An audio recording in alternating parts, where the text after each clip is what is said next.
The Online Safety Act has recently been introduced by the UK government, which enforces age verification checks for any internet site that may contain content seen as not suitable for a younger audience.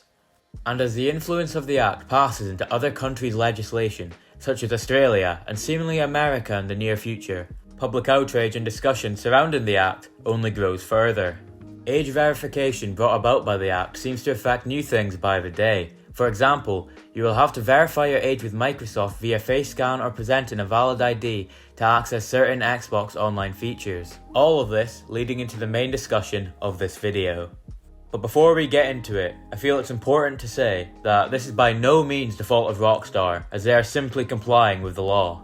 And I say this as someone who has openly expressed anger and frustration towards them on numerous occasions, but it is important to recognise that they have no real say in the matter. Additionally, despite this new law being passed, I will still be old enough to both purchase and play GTA 6, so I'm not arguing against it for any personal gain.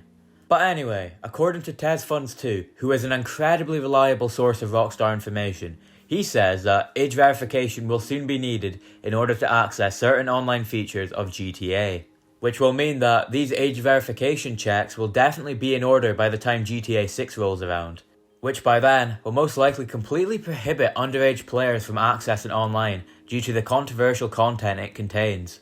And this is a huge decision, as so much of GTA Online's player base comes from an underage audience, which for us, the people who will still be there to access online, means that we will no longer be getting constantly griefed by 10-year-olds and Mark IIs. But looking at this from a wider perspective, and the majority of people who will say that it's a good thing for younger people to not be able to access the game, are also the same people who started playing games like GTA when they were also underage. Because I, like most people, were probably like 12 or 13 when I started playing.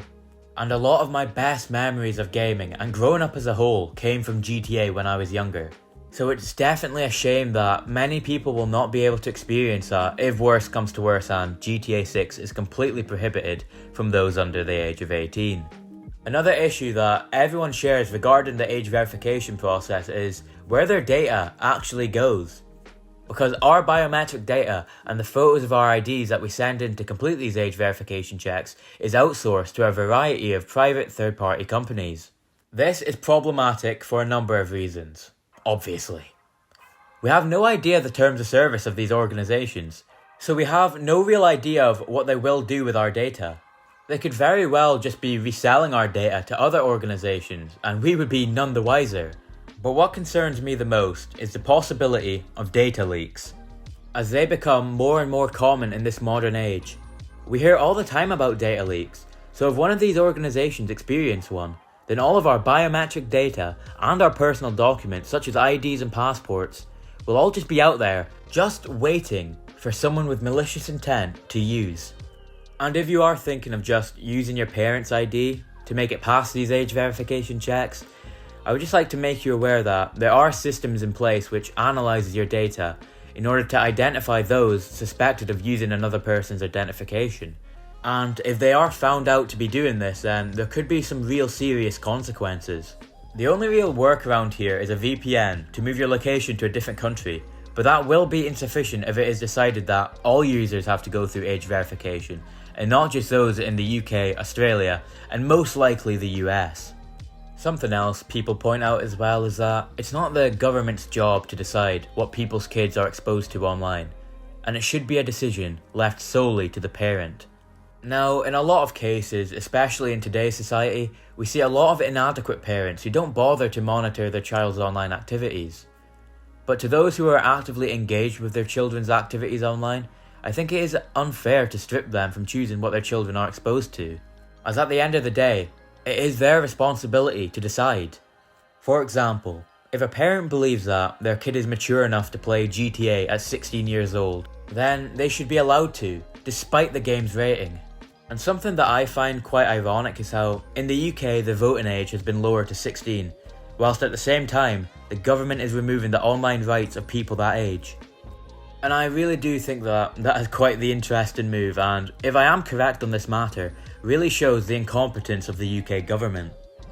But if I am missing something on this matter, do let me know, because I'm not the most in touch with politics, but as an outsider looking in, this is what the situation looks like. and it's as comical as it is concerning. And look, this really isn't the type of thing that I talk about on this channel, but nonetheless, it's a topic that requires discussion. Because it's gone too far, and if nothing's done, it will only continue to get worse. But yeah, that's where I'm going to wrap up the video. Be sure to let me know all of your thoughts in the comments below. I'm sure you have a lot of them, as this is a topic which brings about a lot of debate. If you have enjoyed, please like this video and subscribe to my channel. We are so close to 700 subscribers, so any help in getting me there will be very much appreciated. But with that, I hope you have enjoyed this video, and I hope to see you around here again. Have a wonderful day, and I'll see you in the next one.